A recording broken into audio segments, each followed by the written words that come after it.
தேர்தல் பரப்புரையின் போது அரசியல் கட்சிகள் பயன்படுத்தும் உணவுகள் மற்றும் பல்வேறு பொருட்களுக்கான விலைப்பட்டியலை தேர்தல் ஆணையம் வெளியிட்டுள்ளது.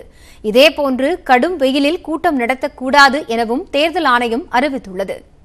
தேர்தல் ஆணையத்தின் விலைப்பட்டியலின்படி மட்டன் பிரியாணி ரூபாய் 200 எனவும் சிக்கன் பிரியாணி ரூபாய் 180 எனவும் விலை நிர்ணயம் செய்யப்பட்டுள்ளது. காலை சிற்றுண்டி மதிய உணவு ரூபாய் எனவும் வெஜிடபிள் பிரியாணி ரூபாய் என்றும் நிர்ணயிக்கப்பட்டுள்ளது. 1 லிட்டர் குளிர்பானம் ரூபாய், இளநீர் ரூபாய் மற்றும் தண்ணீர் 1 லிட்டர் ரூபாய் என்றும் நிர்ணயிக்கப்பட்டுள்ளது.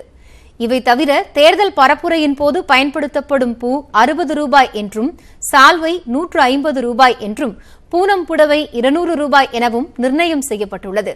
பரப்புரைக்காக செயல்படும் வாகன ஓட்டுநர்களுக்கு நாள் ஒன்றுக்கு ரூபாய் மற்றும் தொழிலாளர்களுக்கு ரூபாய் வரை வழங்கலாம் என்றும் தேர்தல் ஆணையம் நிர்ணயித்துள்ளது.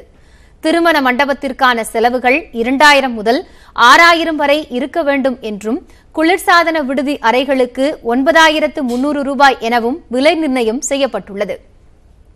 இதேபோன்று மக்களவை தேர்தல் வேட்பாளர் 70 லட்சம் ரூபாய் வரை செலவு செய்யலாம் எனவும் சட்டமன்ற தொகுதி வேட்பாளர் 28 லட்சம் ரூபாய் வரை செலவு செய்யலாம் என்றும் தேர்தல் ஆணையம் அறிவித்துள்ளது.